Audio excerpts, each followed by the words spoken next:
When I awoke, I only recognized the growing sense of thirst from within my dehydrated body. I licked my parched lips and slipped out of the covers. My body suddenly hit by the cold air, stitched into the seams of the oppressive darkness ahead. I quivered as I reluctantly embraced the chill temperature and made my way to the door, jumping with each step, as small creaks were produced from the weight of my foot being placed upon the oak floorboards. Although the noise was faint, it sounded deafeningly loud in contrast to the dead silence surrounding my petite self. All 5 of my fingers curled around the bronze-colored doorknob ahead, and they steadily turned it until a small click was heard. I then placed my tiny hand against a wooden door coated in a fine layer of white paint, and with a gentle push, the barrier between the safe haven of a child's bedroom and whatever lay beyond was removed. I shivered as a new draft of icy air entered the room.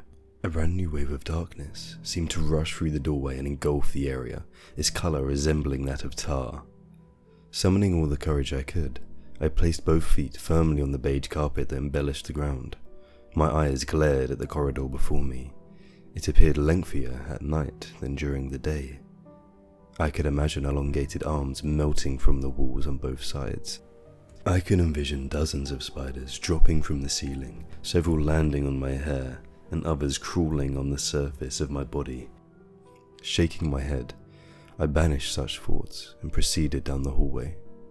The hair on the back of my neck stood up as I walked past the room where my parents soundly rested in their comfortable bed. There was no turning back, and even if I wanted to, my craving for a drink to sedate my ever-growing dehydration only grew.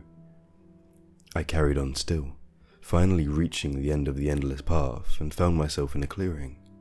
By then, my eyes had grown somewhat accustomed to the dark, and I could make out a few pieces of furniture and a television set. I slowed my pace and gulped nervously. A sense of peril entrenched the room. I found that shadows would dance in the corner of my eyes, only to disappear once I turned my head in their direction. The darkness seemed even more foreboding than it had just seconds earlier. I desperately wished to run to my parents, like I had so many times before. Still, I remembered how they told me there was nothing to be afraid of.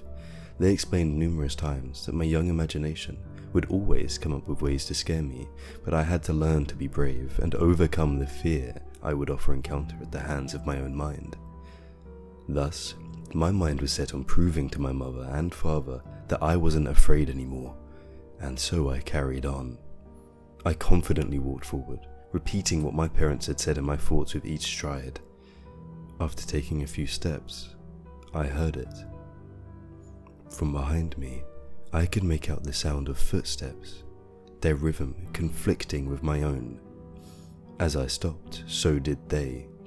My heart began beating faster than before. Had it been my mind playing tricks on me again? I resumed my steady pace, and this time, the only footsteps I could hear were my own. As I neared the kitchen, I found myself standing completely still once more. Figures and shapes yet again found themselves located in the corners of my eyes.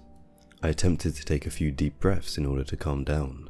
It was just my imagination, right?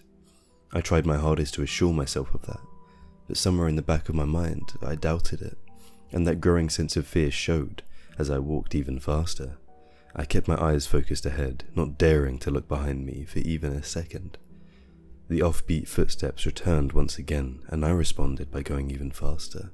I felt the wind start to pick up and brush by my face as I realized how quickly I was moving. I was certain that my imagination was causing me to hear the footsteps on my trail, and the forms appearing in the corners of my eyes. I was aware that my imagination was the reason behind my deepest, darkest fears, which were beginning to make their presence known within my soul. I knew for a fact that only my imagination could make my heart beat the way it did, and soak my palms in a thin layer of sweat. My parents would never lie to me, would they? Regardless of what I knew to be true or not, I was close to arriving at my destination. I began a full sprint as I felt the darkness clutching my ankles and arms. I could hear the footsteps aimlessly walking around, and more illusions of figures accompanied them. I had one hell of an imagination, and I had one thought racing through my mind. I needed to find a light switch. I was desperate for light that would illuminate my surroundings, driving back the treacherous night and whatever creatures lived within it, their sole purpose in life to capture me and munch on my bones. I was so close, just a few feet away. I leapt forward and pushed a small lever upwards, soaking me and the area in a warm, much appreciated glow. I sighed deeply, relieved to be out of danger at last. However, before I could even move, my heart stopped and my eyes widened.